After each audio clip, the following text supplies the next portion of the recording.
Kenapa Allah tukar-tukar hidup kita ni? Kejap sihat, kejap sakit, kejap senang, kejap susah, kejap gembira, kejap sedih, supaya kita memahami makna antara keduanya itu. Macam mana kita nak faham susah kalau tak pernah senang?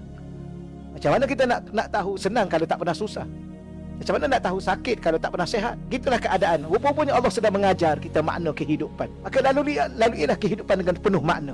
Yang saya selalu ulang tu kan. Jangan sekadar lalui kehidupan dengan sekadar rupa. Berapa ramai orang pergi ke tepi pantai untuk gembira, tapi berapa ramai juga orang pergi tepi pantai untuk menangis. Jadi pantai untuk menangis atau untuk gembira? Tengok situasi dan keadaan diri sendiri. Berapa ramai orang bangun malam, alhamdulillah happy dia pagi besok. Berapa orang bangun malam, menangis dia sampai pagi. Maka tengok diri masing-masing. Dan bahkan jangan hidup dengan diri orang lain, hidup dengan diri kita sendiri. Jangan duduk sibuk nak tengok orang lain. Orang akhir zaman ni kadang-kadang rupa pun nak tiru rupa orang. Tengok pelakon-pelakon Korea nak jadi pelakon tu juga, maka pergi beli hidung Korea, buat pembedahan.